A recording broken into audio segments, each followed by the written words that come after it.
Haleluya, haleluya, haleluya. Imana ishimwe, Imana ishimwe.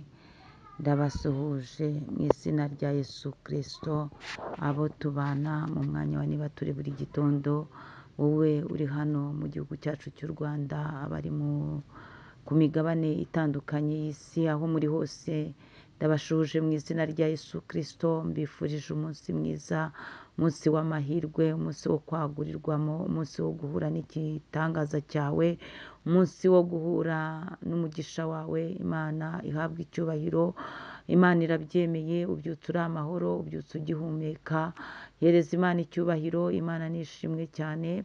Iki gitondo tubanjemo Imana hose muri byose, tuyibanje ku bacu no ku byacu, turayinginze ngo ihagarare hagati yacu n'ababisha bacu, iburizemo imigambi y'incakura kugira ngo imirimo yazo idasohozwa. Mu izina rya Yesu Kristo turacyari imbere y'Imana tuyinginga, dusenga, dushima, tuyishimiye ibyo yakoze mu minsi itambutse, kurura iby'amateka yawe, wongere uhereze Imana icyubahiro, uyigirire icyizere. Ni Imana idahinduka, umwana w'umuntu ahindurwa n'iminsi n'ibihe, ariko Imana ihama ari Imana yuzuye urukundo n'imbabazi nyinshi. Imana nishimwe. Iki gitondo rero twabanzaga Imana hose muri byose tuyishima, tuyihereza icyubahiro. Narakubwiye ngo ntukabe nk'inkoko ibyuka ihita isohoka, ariko burya inkoko igira ubwenge, iyo igeze hagati y'umuryango ica bugufi, ikiragiza Imana, ikabunda, ikavuga ngo Mana uyu munsi undinde agaca, uyu munsi undinde ibikururuka. Niyo mpamvu iyo igeze mu muryango ica bugufi, niyo yinjiye ivuye gutora nimugoroba, inkoko ica bugufi ikavuga ngo Mana ushimwe kundinza akaga kose.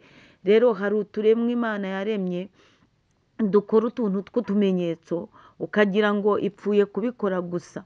Abantu benshi bajya bavuga ngo inkoko irirata ngo ijya ibona yagera hejuru ku muryango hejuru, ariko yo yubaha Imana yayo iba iyirinze, ndetse ikiragiza n'Imana, ica bugufi rimwe gusa ikikomereza.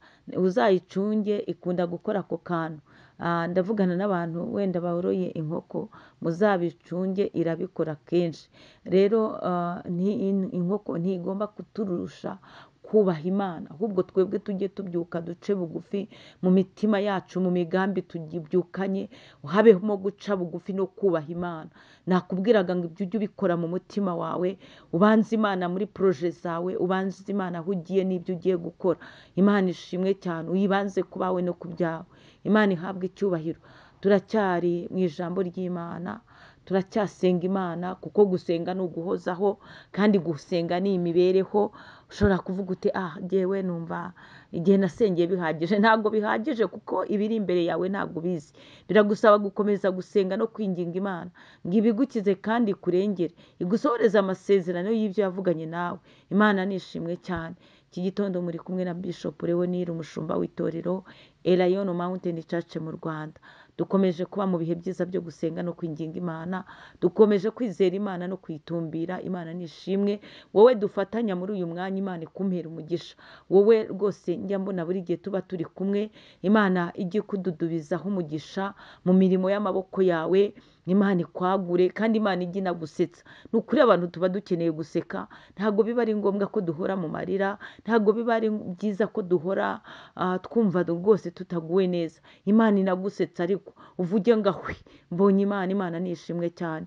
Turacyari mu ijambo ry'Imana rigira riti Imana ikoreshe ibitangaza, ikoreshe ibitangaza, ibimenyetso byayo.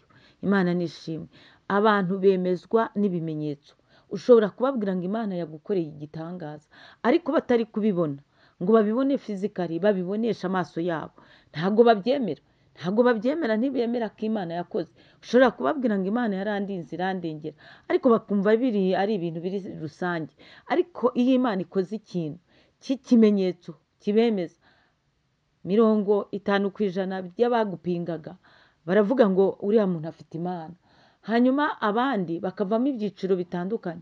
Hakaba bavuga ngo hari abantu bamurengereye, abandi bakavuga bati hakoze imbaraga z'amarozi, abandi bakavuga byinshi byinshi byinshi, ariko haba hari igice kinini cyemeye yuko Imana iriho kandi ikoze ibitangaza. Ndacyavuga rero ngo Imana ikoresha ikimenyetso cyayo ku buzima bwawe, nawe ubwawe uhinduke ishimwe. Muri make abakwegereye bashima Imana, abakwifuriza ibyiza bashima Imana. Imana ni ishimwe cyane. Reka dusome ijambo ry'Imana, igitabo cya Daniyeli, ni ibice bitandatu. Turasoma umurongo wa 28. Izi ni inkuru za Daniyeli, mwese murazizi. Ni igihe Daniyeli yajugunywaga mu rwobo rw'intare, abantu bamureze yuko arya asenze, kandi baravugaga ko bagomba gusenga umwami, nta yindi mana bagomba gusenga. Ariko Daniyeli we ngo abyumve, arushaho ahubwo gushishikara gusenga Imana. Ariko kuri iyo ngoma y'umwami Dariyo, Daniyeli rwose yakundwaga n'uwo mwami. Uwo mwami yaramukundaga, ariko kubwo gushega kw'abamuregaga, kubwo kwirirwa bagenda bamureguza, bamupangira ibirego byinshi, nuko Dariyo aremera rwose. Muzabisoma ku murongo wa 17 kugeza kuri 18 gutyo. Aremera, yemera yuko Daniyeli ajugunywa mu rwobo rw'intare, kuko byari byaranzuwe yuko umuntu utazasenga umwami agasenga iyindi mana azajugunywa mu rwobo rw'intare. Byari uburyo bwo gutanga igihano gikomeye gihahamura abantu ngo bareke gusenga Imana. Ariko Daniyeli we akomeza gusenga Imana. Imana ishimwe. Ariko nk'uko mubizi, umwami yabuze amahoro, ngo yakesheje ijoro ryose yiraza ubusa, ntibanamucurangira yewe, ngo nuko arara atagohetse, niko ijambo ry'Imana ritubwira. Rero Dariyo arangije bukeye, ngo yagiye kuri rwa rwobo yari yapfundikiye, bashyiraho n'ibimenyetso, barapfundikira neza. Urwobo Daniyeli yarayemo rwari rupfundikiye rwose hagati y'intare. Rero hari aho nawe Satani yagupfundikiriye, hari aho Satani yaguteretse mu bigeragezo bishaririye bimeze nk'intare. Ariko nuhumure, nukomere, niba umutima wawe nta rubanza gucira, Imana izakurengera kandi izagutabara, izakoresha n'ibimenyetso bimenyekane ko ufite Imana. Imana ni ishimwe cyane. Nuko Dariyo rero yaje kuzindukira kuri urwo rwobo, ahamagara Daniyeli. Amaze kumuhamagara, Daniyeli aritaba, aravuze ati rwose nta kintare zabashije kuntwara. Ngo umwami ahera karanezerwa cyane. Kuri 24 yaje no gukora ikindi kintu, ahamagara bagabo, ahamagara n'abagore babo n'abana babo, arababwira ati, abwira abantu, ashyiraho itegeko ry'ako kanya, ati nimukuremo Daniyeli. Daniyeli bamukura mu rwobo rw'intare. Ariko ngo birangije, umwami ategeka bantu bose bamureze n'abagore babo n'abana babo ngo babajugunyemo, ngo intare zabasamiye mu kirere zirabamenagura, zirabarya, zirabamara. Imana ihabwa icyubahiro. Burya ni Imana ihora abanzi bawe. Hari igihe Imana ibashyiraho bagushyize, aho bateguye kugwa, Imana nayo ikabasogongeza kuri uwo mubabaro bakubabaje, Imana ikabiraguhoreye. Ntabwo ari cyo twifuriza abanzi bacu, ahubwo Imana ibahe agakiza. Bihane, abantu bihane, bere kugambirira ibibi kuri bagenzi babo, kuko Imana iguteretse aho hantu wifuriza mugenzi wawe, wakumva ubusharire bwaho. Kandi ngira ngo wowe, kuko ari wowe wabyifurije umuntu utarabikwifurije, byakugwa nabi cyane. Imana rero idusange muri iki gitondo cya nibature, iduhe kugambirira ibyiza kuri bagenzi bacu. Noneho rero Dariyo, iri jambo tugiye kuvuga ryo ku murongo wa 28, ibi bice bitandatu, ni ijambo Dariyo yivugiye. Yaravuze ngo niyo irokora igakiza. Imana ishimwe. Yari amaze kuvuga ngo mwese muzajye musenga Imana ya Daniyeli. Niko yari amaze kubabwira. Yari yashyizeho itegeko, mujye musenga Imana ya Daniyeli. Mbese bihindura izina.